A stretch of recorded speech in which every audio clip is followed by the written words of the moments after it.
Oh, yeah. Blower stuff. That's what we're working. Nope, not today. Dan here, DD Speed Shop.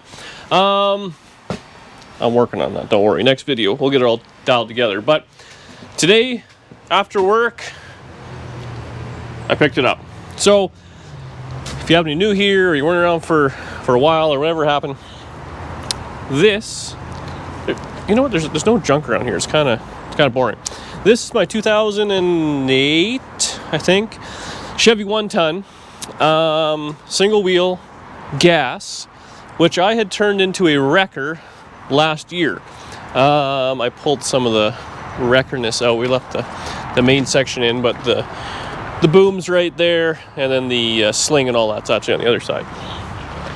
Anyway, here's what happened to this old girl. I was sitting out here in the prized Winnipeg, and in May, so May 2023, it got broken into. So I don't think it was locked, but anyways, they smashed the column, tried to start it, couldn't, buggered the column, the key wouldn't start it. It was just all around bad, which was a hassle. Anyways, called the old insurance companies. Here's what happened, yada yada. Take it in for well, they towed it in, looked at it. Yep, it was attempted theft, so you're gonna get fixed. Now I guess the way insurance works here is different than maybe in parts of the United States of freedom. So here it was no deductible, no points, no extra money. It was free because of an attempted theft. It wasn't going to affect me in any way, shape, or form.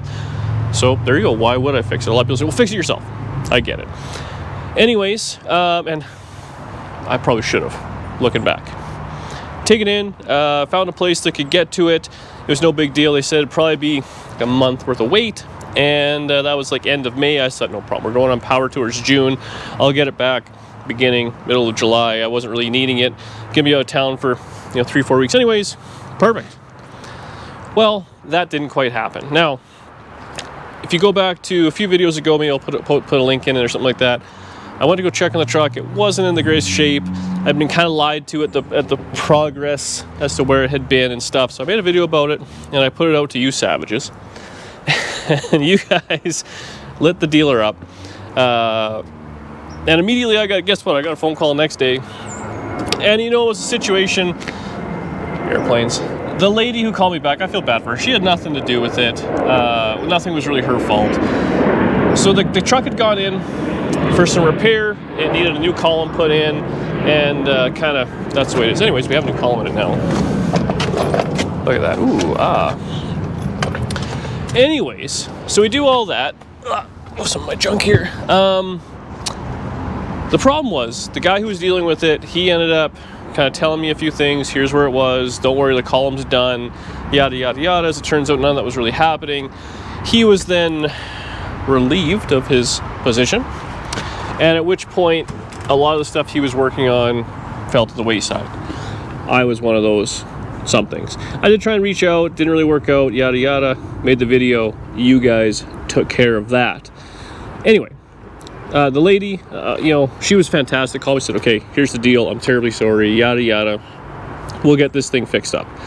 I said, okay, I wasn't trying to ask for anything for free. All I wanted was my truck fixed. And the dealer ultimately took care of me in the end. So they had it fixed right in a hurry. Oh, and by the way, while I was there waiting on parts, the truck was vandalized in their parking lot, which, again, it's not anyone's fault. This is just the world we live in. Someone had drilled the fuel tank to steal whatever fuel they could, and then it was tough to find a fuel tank for this thing. Now, this is where life's tough. So it's a 2008 Chevy truck. It was hard to get column parts. It was hard to get a fuel tank. All these things. I guess it's just an old truck these days, and that's really unfortunate. But they did style me in a couple things. So we got a new column in it, which is sweet. We have a brand new gas cap. A few things went missing. One of the center caps went missing, so they did track me down a new one. Ooh, it almost looks too nice. They hooked me up with remote entry, which I never had before. Polished up the taillights, headlights, stuff like that. Apparently had a power steering line leak. They fixed that. But ultimately, we now have ourselves a running driving truck. They polished and detailed inside, which I've never done. Brum, fires right up. So that's where we ended. Ultimately, it was a you know, kind of a rough situation. Fell through the cracks. It is what it is. It is taken care of now. I probably could have gone about it a little bit better of a way, or maybe been on them a little more, or gone down there differently, or whatever. But ultimately, I have the truck back. And I owe you guys a thank you on that, because I literally did nothing. And within 12 hours, I had emails and phone calls and all sorts of stuff saying, well, what are we going to do to fix this thing? And how can we get this thing out of here? And they had her fixed up within, I want to say like 3 or 4 days, after being kind of forgotten about in the back. All thanks to you guys. But me and Danny had gone to cruise on the coast. I was like, take your time. We'll be back in a couple of weeks. And it's back home. And I'm pretty excited about it. So the rest of this video, we're going to put the boom in. I had a big toolbox, which is now a storage box, in it. It's backwards. I was using it as a bit of a service truck. Well, I had designed it as a service truck and never quite got to it. I don't think I'll be doing that. I think I'll just fill the side boxes full of some tools. They lock, and then we're all kind of fine. Put the boom in. I don't know if I'll hit the sling or not yet. We'll have to make sure everything's working. I don't know where anything is. At one point, I think that box of miscellaneous full of like straps and chains and all that. So we'll give a kind of once over this thing once it's all together. Because guess what? I bought more cars. I'm an idiot. And I actually have to go away this weekend for work. But when I'm back, I plan on using this thing to go and rescue a car, which is probably one of the worst cars I've ever bought in my life. But you know what? The guy's dog was sick and he needed the money for the vet bill, and I bought a car to help a dog out. So I sleep well at night knowing I've done that. Anyway, let's set the camera up and I'll try and lug this big boom over there. I'll probably drag all the stuff, because there's pins and chains and stuff like that. But anyways, thanks to you guys, ruffling a few feathers, I got my truck back.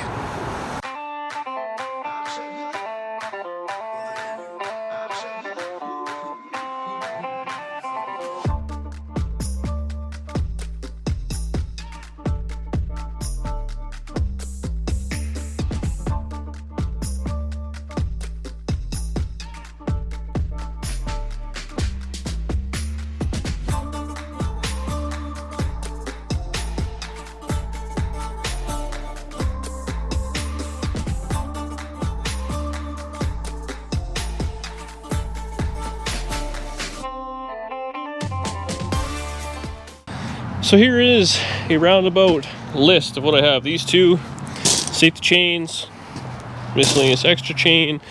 This, I chained the boom to the sling just as an extra safety precaution, so just using the cable. These two chains I run from the wrecker to the boom itself, just again in case we have a cable failure. These are our two J-hook chains, actually what hold everything. Miscellaneous hooks, J-hooks, whatever it may be, wrenches and stuff. The way the sling is held on, this is where the ingenuity of Dee Dee's Speed Shop comes in. Actually, I never opened this tailgate. It looks like it's a little... Oh, it's perfect. When I built this thing, I used receiver hitch as part of the frame. So the tailgate comes off, those two receiver hitches go in, pin in, and then that's what the A-frame section... Oh, oil and coolant, right. Fit in, and obviously your boom comes up this way. So, and otherwise, it's kind of bolted down at the front, and we have a bunch of all-thread rod holding it all down. So, it's a pretty good little deal. The boom's just held in with two pins at the front, and then, well, this cable, it's all kind of janky around there, is what runs it. We have a 13,000-pound winch, which I didn't see the remote. I must have put it somewhere. I don't think I left anything in this thing. Floor jack. So we'll put chains and stuff in this side. The other side will probably be straps and, you know, miscellaneous tools, maybe a toolbox, stuff like that. In there, we'll run it pretty light for the time being. I also have, I run a plow on this thing. So we got our plow. It's just like a, you know, El Cheapo kind of deal. No hydraulics on it, just the electronic winch, but it does hook up. I had grandiose plans of putting a, well, I still want to do it, a big steel wrecker bumper, front and back, do a front-mounted winch, and then I'll just run the plow off the front-mounted winch versus having its own little setup and wiring. But the truck was away, so maybe that'll happen, maybe it won't. I believe this fits in the other garage, not too bad. So we can work on it in the wintertime at some point if I find another deal on a winch. This thing is definitely overkill for anything I'm ever really going to use it for, but it's a good unit.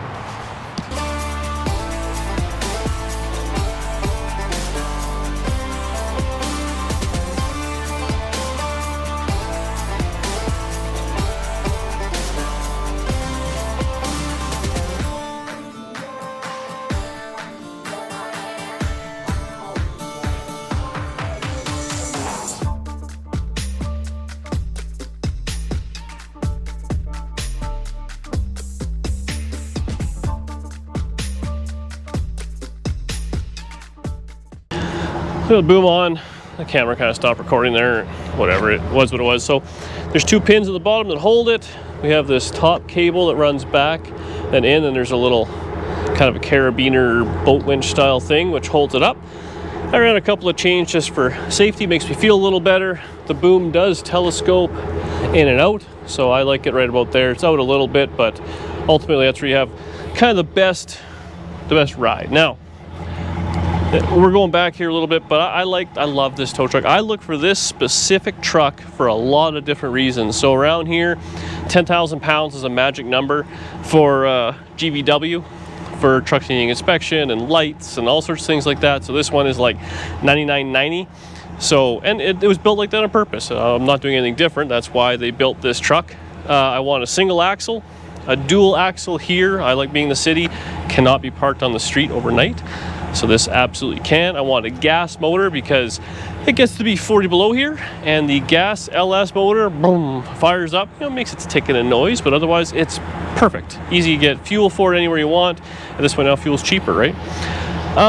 Danny can drive this thing. There's no issues. I wanted a regular cab long bed. On the truck as kind of short as it could be for pulling stuff around. Where the boom is and the sling, it tows great, and honestly the stuff I'm towing is very, very light. 9 times, well, this would be about the heaviest thing it would ever tow. So a Tri-5 Chevy is about 3,500 pounds, and of course you're lifting it from the back, so the weight's in the front. So what are you carrying, 1,000, 1,500 pounds? You barely notice it when you're towing. All the naysayers, get a trailer. I hear you, but you know what? A trailer takes up room, and I just don't use it that much. This thing was in the shop for 4 months. I may do without it, so it's not a huge issue. I don't need a trailer regularly. I'd love a ramp truck or a rollback or something along those lines. Again, weight-wise, they need yearly inspections, and they're big. So you have to put them in storage and screw around and all that sort of stuff. And I'm just not going through that amount of gear where I would need that level of equipment. So this worked out great for me. I would like maybe one day, you see the repo trucks really have the stinger out the bottom, and you could just, wheel lift stuff. This is a great setup for older things. We're not towing that. It would break every piece of plastic on it.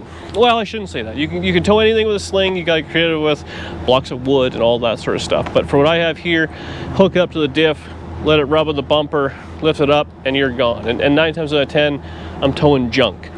So a project car, it's essentially scrap metal. This wrecker here, a lot of people have asked, it is a Holmes, started off life as a Holmes wrecker. What it is now is a bit of an amalgamation, but back in the day they made the Holmes 440 and they made the Holmes, I want to say it's a 220. This is the Holmes 220. It was meant for 3/4 ton trucks. It was a slide-in wrecker, which is exactly what this is. The Holmes 440 is like a bolt-in, chain-driven PTO winch. This was always been an electric winch slide-in. So it was meant for new car dealerships at the time, moving stuff around the lot or to other dealers, parking garage work, stuff like that. This is what it was meant to do. Probably about the vintage of vehicle that I have. So it works out great. So anyways, is it for everybody? Absolutely not. But is it for me? 100% yes. And honestly, the truck, the 1-ton ride's a lot nicer when you have a few hundred pounds in the back and you got the plow in the front. It actually rides like a 1/2 ton. But yeah, anyways, the cable is all jumbled up because I ran it all the way in without the boom on it and I didn't have enough tension on it. So what we're gonna do is Danny gets home, I got it all out, we'll hook the cable end to the Caprice, put it neutral, we'll drag it in as I kind of try and guide this thing so it has a nice even wind on the spool. We're gonna leave the sling over here for now. So again, I built this whole setup, but the bottom 2 pins there fit in. Obviously that big clevis hooks up and then it just hangs. It's a very simple setup. You will probably see that very shortly in an upcoming video as I tow home pure garbage. The car currently has no front suspension or rear suspension, and the frame is not attached to the body, so it will be a little bit of screwing around. But we'll finish this off by winching Danny's car up, and I'll see you on the next one.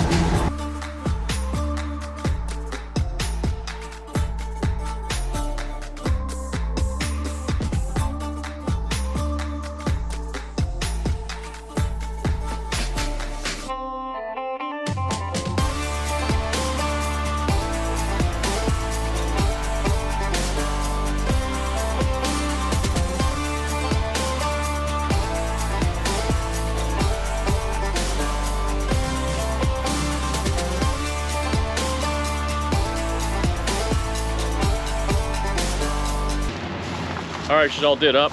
Thank you guys for watching. Thanks for getting my truck back. I'll see you in the next video.